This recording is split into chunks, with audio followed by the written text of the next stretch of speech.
네, 시청자 여러분 안녕하십니까? 헬로 이슈 토크 시간입니다.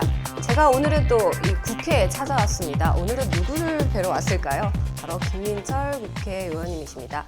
오늘은 김민철 의원님 만나서 지난 3년간 어떤 일을 하셨는지 그리고 앞으로 계획 한번 들어보기 위해서 이 자리에 왔는데요. 인사 같이 드리겠습니다. 의원님 안녕하십니까? 네, 안녕하세요. 네, 먼저 시청자 여러분하고 그리고 의정부 시민분들께 인사 한 말씀 부탁드립니다. 네. 안녕하세요. 의정부 시민 여러분. 저는 국토교통위원회에서 활동하고 있는 의정부 을 출신 김민철 국회의원입니다. 그동안 그 코로나19로 인해서 얼마나 많은 고통이 있으셨습니까? 그나마 지금은 그 코로나가 이렇게 시민 여러분들의 힘을 모아서 잘 극복해내서 이렇게 그 오랜만에 맞이하는 봄의 계절인 것 같습니다. 모쪼록 건강하시기 바랍니다. 3년 동안 21대 국회 바쁘게 달려오신 것 같은데 또 상도 또 얼마 전에 수상하시고 그 3년의 임기 어떠셨나요? 그 당선이신 분으로 이제 세종시 대광리를 찾아갔던 기억이 이제 이렇게 납니다. 그거는 우리 이제 의정부 시민들이 한참 그 교통의 불편을 많이 이야기하고 있었을 때인데 네. 제가 국회의원이 돼서 들어가면 좀 더 늦을까봐 그 당선자 신분으로 찾아가서 네. 이제 우리 그 밀락동의 그 7호선 그 노선 변경에 대한 요청이 상당히 강했었거든요. 네. 그래서 그 추진을 했는데 뭐 결과적으로는 좀 그 원안대로 그대로 이제 사업 진행이 많이 돼서 원안대로 되다 보니까 좀 그게 가장 좀 아쉽기도 하고 또 그 우리 밀락동에 있는 주민들한테 좀 죄송스러운 마음도 있습니다. 그리고 이제 그 국회의원으로 이제 들어와서 가장 먼저 이렇게 발의했던 것이 이제 경기북도 설치법을 제1호 법안으로 해서 지금까지 한 60여 건 정도 제가 법안을 이렇게 발의한 것 같습니다. 한 달에 한두 개 정도씩은 계속 발의를 한 건데요. 그 중에 이제 특히 그 경기북도 설치법에 대해서는 정말 그 뭐랄까 우리 의정부 시민 경기 북부 주민들이 바라기 때문에 그걸 먼저 시작하자 했던 것이고요. 또 이런 과정을 보면서 최근에 이제 그 뭐 큰 저한테는 아주 큰 그 상을 이렇게 주신 것 같고 앞으로 더 열심히 하라 이런 뜻으로 알고 더 열심히 하겠습니다. 말씀하신 그 경기북부 특별자치도 굉장히 오래전에부터 그게 뭐 국회의원님들뿐만 아니라 단체장분들도 계속 광역단체장들도 그렇고 계속 이거는 북도 설치돼야 한다라고 주장해 왔지만 이게 실현되진 않았었거든요. 근데 올해 작년 재작년부터는 꽤 실현되고 있다라는 느낌이 저희가 또 딱 받을 정도로 열심히 해주시는 것 같은데 이 경기북부 특별자치도를 또 강조하시는 이유가 있다면 뭘까요? 지금 이제 앞서 잠깐 말씀을 드렸는데요. 그 경기북부 특별자치도를 이렇게 하게 된 계기는 뭐 전에 제가 이제 국회에 있으면서도 뭐 선배 의원님들도 이렇게 발의를 했지만 그게 멈춰 있고 또 임기 4년이 지나면 또 폐기가 되고 그래서 제가 되면서 이건 한번 적극적으로 추진해 봐야 되겠다. 그 이유는 그 경기 북부 지역은 지난 70여 년 동안 안보라는 이유로 그리고 수도권이라는 이유로 뭐 그린벨트 군사보호구역, 인구 과밀 억제구역, 뭐 또 상수도봉 이런 여러 가지 규제로 그 받으면서 굉장히 북부 주민들이 그 불편 불이익을 감당을 해오고 있었거든요. 그렇다면 그 전에도 선배 의원들이나 계속 그 경기 북도 설치를 공약을 했던 이유는 아마 그 북부 주민들이 불편한 걸 알았기 때문에 분명히 그걸 공약을 했을 거라고 생각을 하거든요. 그래서 이 부분을 내가 이제 국회에 들어왔으니까 한번 적극적으로 추진해보자 하면서 이제 추진을 했습니다. 그런데 이제 다행히 이렇게 추진하는 과정에 전에는 정말 그 상임위에서 잠깐 올렸다가 뭐 소위까지도 가지도 않고 이렇게 뭐 폐기가 되고 했다면 이번에 그 경기북도 설치 법안은 그 상임위에 상정되고 그리고 소위에 가고 심지어 이건 재정법이거든요. 그래서 이건 재정법은 또 입법 공청을 했는데 입법 공청회까지 이제 맞춘 상태입니다. 그런데 이제 지금 그 과정에 한 가지가 남아 있는 게 그 경기북도를 이렇게 분할을 하려면 시도를 이렇게 분할을 하려고 한다면 그 패치 분합의 절차가 있습니다. 그런데 지금 여기 국회에서 논의할 것은 지금까지 논의가 다 됐습니다. 이제 마지막 한 가지 그 한 가지가 이제 의견 수렴이라는 게 있습니다. 그 의견 수렴은 경기도민들 의견과 그렇지 않으면 경기도의회 의견 이 두 가지 방법 하나를 택해서 국회로 보내주면 네. 그때 다시 또 논의가 이렇게 들어가게 되거든요. 그런데 지금 현재 다행히도 또 뭐 우리 그 김동연 네, 도지사께서 그렇습니다. 그 도지사 후보께 처음으로 네. 이렇게 이제 그 경기 북부 특별자치도 공약을 이렇게 건 현직 그 도지사입니다. 그래서 네. 또 봤더니 되시자마자 또 바로 추진을, 경기 북부 추진단을 그 네. 또 도청 조직에 만들어 놓고 만들었어요. 네. 그리고 민간 합동 추진위원회를 만들고 이제 이런 과정을 굉장히 핵심 주요 공약으로 놓고 그 경기도지사, 경기도에서도 이렇게 움직여서 이 진행 과정이 좀 이제 좀 구체화돼 가고 있는 과정이다. 그리고 이제 최근에 그 지난 3월에도 보니까 이제 그 도민공청회가 네, 열렸습니다. 맞습니다. 내부부청에서 열렸죠. 네. 근데 그 도민공청회 보니까 거기에서도 그 참여한 공론조사에 참여한 경기도민들 한 87%가 네. 이렇게 찬성 의견을 내는 그리고 굉장히 그 많이 그 전보다는 바뀌었구나. 그래서 도민들이 어느 정도 공감하고 있지 않나. 네. 이제 이런 생각을 가지고 있습니다. 네, 누구 하나의 또 의지로 될 일이 사실은 아니잖아요. 네. 그 말씀하신 그 경기도를 나눈다는 것 자체가. 근데 네. 주민들의 관심을 또 많이 이끌어내고 또 국회 입법 부분이 가장 중요한데 그 부분을 또 네. 잘 마무리해 주시고 그래서 아무래도 그 말씀하신 그 여론만 수렴이 잘 된다면 진짜 바라고 바라던 경기 북부 지역의 주민들의 소망이 네. 담긴 특별자치도가 이루어지지 않을까 하는 기대를 또 해봅니다. 도민들이 네. 또 그 경기 북도가 있고 경기 북 특별자치도가 이제 네, 이렇게 네, 네, 돼 네, 있는데 네. 제가 지난 2월에도 이제 그 경기 북 특별자치도 법안도 같이 발의를 했었거든요. 근데 네. 거의 큰 틀에서는 거의 그 같은 비슷한 법안이라고 이렇게 보시면 되고요. 그래서 지금 뭐 우리나라에도 제주도 특별자치도 그리고 세종시 그리고 그 얼마 전에 강원도 특별자치도 그다음에 네. 이제 전라북도까지 그렇게 되면은 경기 북부도 그러면 특별자치도로 감으로써 좀 그 역할을 하자. 그래서 자체적으로. 이제 나중에 그 법안들을 이렇게 이제 병합을 좀 시켜서 네. 경기 북부 특별자치도로 까지. 만들어 가면 그 이제 좀 단계가 좀 더 단축시킬 수 있는 이제 그러기 때문에 경기 북부 특별자치도를 이렇게 같이 발의를 하게 된 것입니다. 네, 경기 북부 특별자치도로 네. 또 네. 성장할 수 있는 또 네. 장점이 있군요. 계속해서 저희가 또 그 지역 얘기를 한번 나눠보도록 하겠습니다. 사실은 경기 북부 특별자치도 얘기도 했지만 그 경기 북부 지역은 광역 교통 인프라가 좀 많이 약하다. 그래서 GTX 노선 얘기가 항상 빠지지 않고 있습니다. 그래서 이번에 그 GTX-C 광역철도 건설 사업을 위해서도 많은 활동을 하셨다고요. 네. 이제 이런 겁니다. 경기 북부 지역은 사실 그 도로, 네. 철도 이런 인프라의 그 지방보다도 더 열악한. 네. 이제 예를 들자면 도로 보급률 같은 경우는 전국에서 최하위. 그리고 다른 데는 재정 도로가 좀 많이 있습니다. 근데 경기 북부에는 재정 도로가 한 곳밖에 없어요. 그리고 뭐 철도도 마찬가지입니다. 네, 그리고 철도는 없죠. 철도는 아예 없죠. 지금 모든 게 지금 경기도에 있는 철도들이 네. 그 철도 노선이 거의 방사형 서울로 이렇게 네, 들어가는 들어가는. 방사형으로만 많이 이제 발전이 돼 있는 겁니다. 그래서 이 경기도 내에서 이렇게 서로 이렇게 네. 좀 그 소통 이렇게 다닐 수 있는 교통을 그 좀 의외로 편리하게 없더라고요. 없습니다. 네. 그래서 예를 들어서 우리가 의정부에서 그 고향 가려고 해도 한참 서울을 들렸다가 가야 되는. 그러니까요. 네. 그거 너무 불편합니다.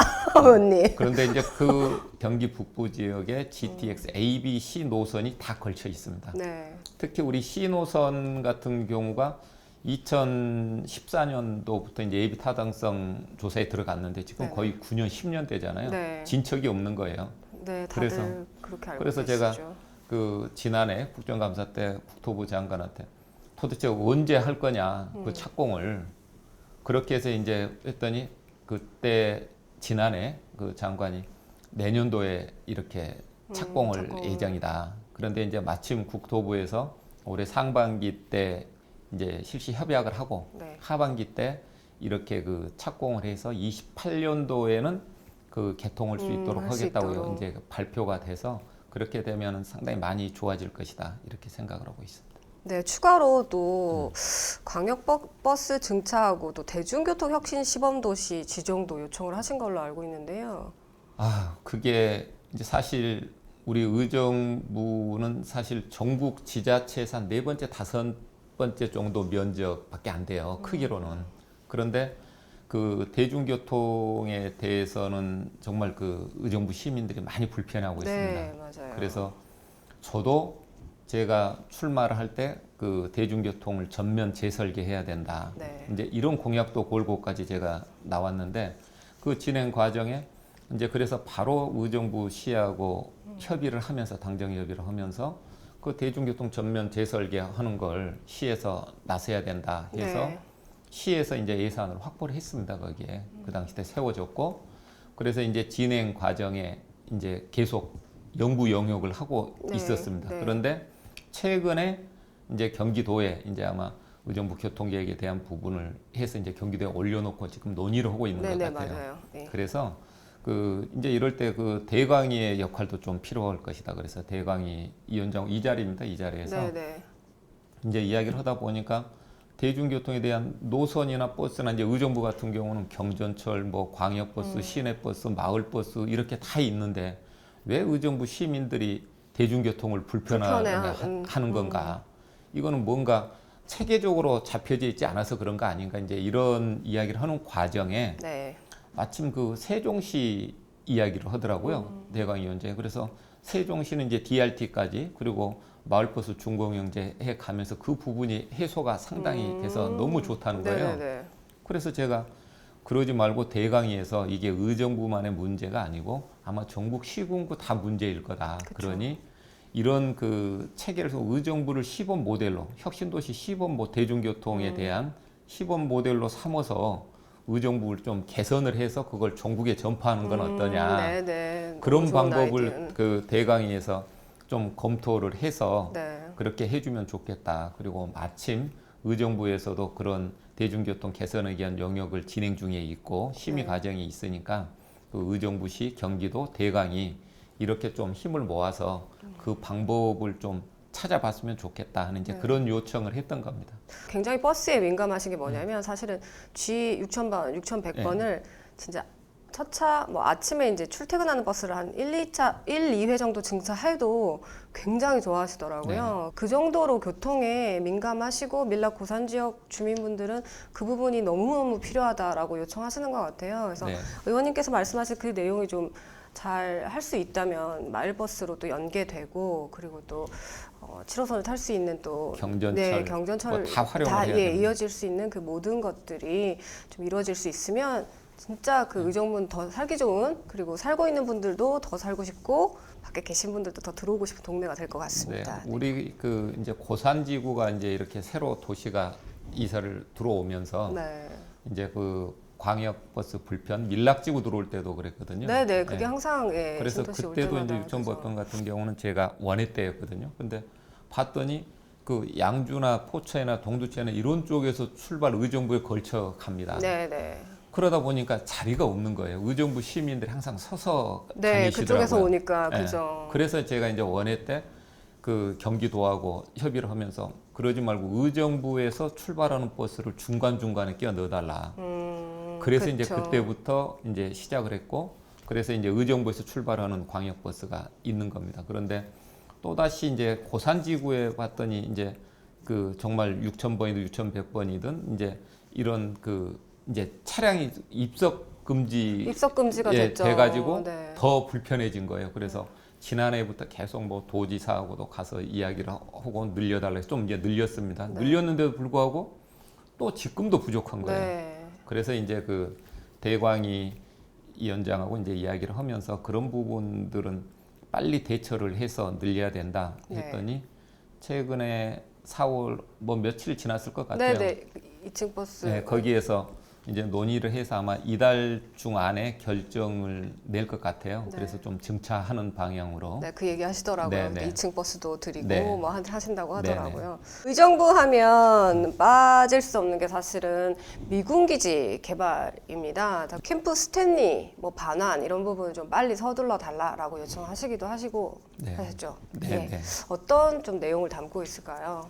우리 의정부는 사실 그 50년대부터 미군 기지가 8군데가 자리를 잡고 있었던 곳이거든요. 네. 그 중에 이제 제가 국회의원이 되기 전에는 한 5군데는 반환이 됐고, 네. 그래서 제가 국회의원 들어오자마자 그 해에 이제 국방부에 이제 잭슨, 레드크라우드, 캠프 스탠리 3곳을 반환 촉구를 이제 계속 한 겁니다. 지금까지 네, 네, 계속. 네. 그래서 일단은 그 잭슨이 21년도에 반환되고 레드크라우드 네. 가 이제 그 22년도에 반환됐습니다. 이제 마지막 하나 남는 것이 이제 캠프 스탠리입니다. 네. 그래서 이제 이 부분은 지속적으로 지금 요청을 하고 있는 거고요. 그래서 뭐 차관도 만나서 이야기해보고 했지만은 지금 뭐 진행이 안 되고 있어서 그래서 네. 이번에는 실무 책임자를 한번 네. 직접 미군하고 네, 네. 협의하는 아. 그 사람을 한번 불러서 이야기를 해야 되겠다. 네. 그래가지고 거기에 실무 책임자를 미국 측과 직접 그 협상하는 그 협상하는. 책임자한테 이제 그 우리 의정부의 지역 상황을 좀 설명을 했습니다. 지금 5월부터는 그 대단히 아파트가 입주가 시작되고 바로 그 앞에는 헬기 급유장이라는 이유로 그 헬기가 다니면서 맞아요. 소음도 소음이지만 이제 문제는 거기에서 안전사고 주민들의 안전에 대한 대책도 세워야 된다. 그래서 그 빨리 그곳을 다른 데로 이전하는 방법을 국방부가 찾아서 미군 측하고 협의해달라. 네. 근데 한편으로는 그 스탠리가 처음에 야 이전 안 한다 그 말도 처음에 막 뜬 소문으로 돌아다녔어요. 네네네. 근데 다행인 게 그 들어봤더니 원래 그 안에 부대가 또 다른 부대가 또 있었거든요. 아. 근데 그 부대는 지난해 다른 데로 이전을 이미, 했고 이제 헬기 부대 하나 남은 남은, 겁니다. 네, 그래서 이 부분도 최대한 빨리 네. 그 조속히 반환되도록 계속 챙기려고 하고 있습니다. 그리고 이제 거기에 미군 기지에 대해서 네네, 얘기를 좀 하자면은 더, 예. 그냥 반환되면 바로 우리가 쓰는 게 아니에요. 미군 토양 그 토양 조사도 해야 네네. 되고 거기에 조사도 해야 되고 조사한 다음에 이제 오염 정화가 들어갑니다. 그러면 이 기간이 빨라야 2, 3년 네. 그 기간만 네, 그 네. 오염 정화가 안 되는 또 다시 해야 되는 또 다시 돈을 엄청난 예산을 들여야 되는 그런 상황이 나오기 때문에 그 오염 조사도 잘 하고 그리고 오염 정화도 깨끗하게 해야 되는 이제 그 과정도 그 많이 살펴보고 우리 주민들한테 직접적인 건강에 피해가 가는 거기 때문에 네. 그 오염 정화 제대로 할 수 있도록 그 부분까지도 잘 살펴보고 있습니다. 끝으로 저희가 사실 1년 남은 임기 촉박할 수도 있습니다. 네. 그래서 어떤 계획이신지 궁금하고요. 또 앞으로의 또 각오 한 말씀 부탁드릴게요.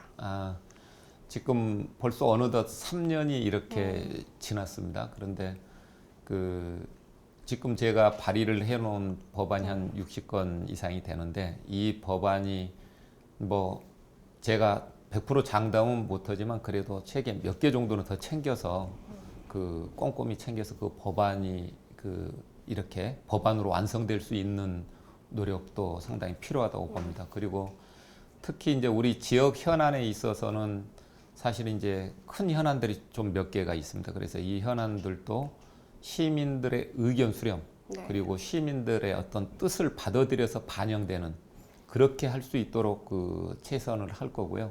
그리고 이제 그 정치인들은 사실 5년, 10년을 네. 이렇게 내다보면서 그 정책 제안을 저는 해야 된다고 봅니다. 맞아요, 그래서 맞습니다. 네. 우리 의정부도 5년, 10년 뒤에 야 어떻게 이렇게 변화가 된다. 그러니까 우리 시민들 좀 자존심도 갖고 이제부터는 야 어디에서 사냐고 하면 내가 의정부에서 산다라고 그 자존감을 높이는 네. 이제 그런 역할을 좀 제가 많이 하려고 합니다. 네. 의정부시의 자존감을, 시민의 자존감을 높이는 역할을 네. 맡아주시겠다라는 말씀으로 끝맺음을 하셨는데요. 앞으로도 또 의원님의 의정부시를 위한 의정부시에 의한 네, 그 의원님의 활동을 기대해 보고요. 네. 오늘 말씀 여기까지 듣겠습니다. 네. 감사합니다. 네, 오늘 이슈 토크는 김민철 국회의원과 함께 했는데요. 더 발전하는 의정부 그리고 국회 국회에서 앞장서는 의정부시가 되길 바라보겠습니다. 네, 지금까지 헬로 이슈토크였습니다. 감사합니다.